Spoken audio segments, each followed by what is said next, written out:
رتل بصورة قاف القرآن واقرأ قراءات من التبيان.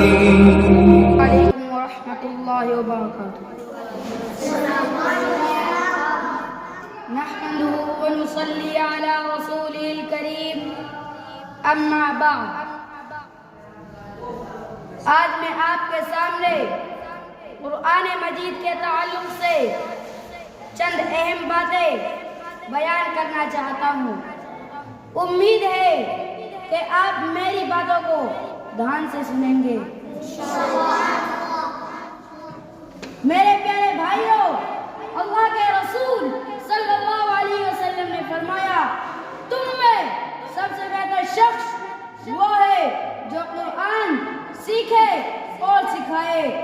رسول اللہ صلی اللہ علیہ وسلم نے فرمایا، جس نے قرآن شریف کا ایک حرف پڑھا اس کے لیے ایک نیکی ہے اور ایک نیکی کا اجر و ثواب 10 نیکی کے برابر ملتا ہے. محترم بزرگوں اور دوستو، قرآن کریم اللہ تعالیٰ کی کتاب ہے.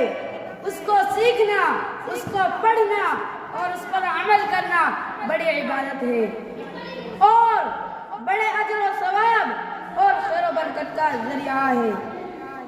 اس لیے ہر شخص کو چاہیے کہ قرآن شریف پڑھنا سیکھے اور اس کو صحیح پڑھنے کی پوری کوشش کرے. بس انہی چند باتوں پر میں اپنی تقریر کو ختم کرتا ہوں. السلام علیکم. چینل کو سبسکرائب کریں اور گھنٹی والے نشان کو ضرور دبائیں تاکہ ہم جب بھی نئی ویڈیو ڈالیں وہ آپ تک پہنچ جائے. السلام علیکم ورحمۃ اللہ وبرکاتہ. نحمده ونصلي على رسوله الكريم اما بعد.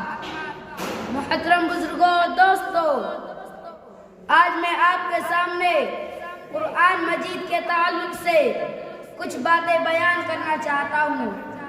امید ہے کہ آپ میری باتوں کو دھیان سے سنیں گے.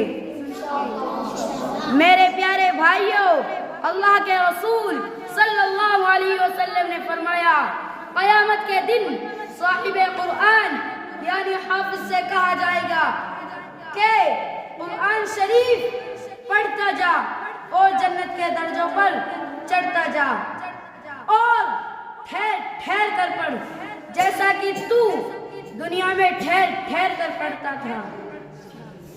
بس تیرا مقام وہی ہوگا جہاں تیری آخری آیت کی تلاوت ختم ہوگی. محترم بزرگوں دوستو، اللہ کے رسول صلی اللہ علیہ وسلم نے فرمایا، جس شخص کے دل میں قرآن کریم کا کوئی حصہ بھی محفوظ نہیں وہ ویران گھر کی طرح ہے. لہذا قرآن شریف کو حفظ کرنا چاہیے. کم از کم اتنا تو یاد ہونا چاہیے جس سے نماز صحیح ہو جائے. ویڈیو کے نیچے سبسکرائب کے بٹن پر کلک کریں، بیل کے آئیکن پر کلک کیجیے تاکہ ہر نئی ویڈیو کی نوٹیفیکیشن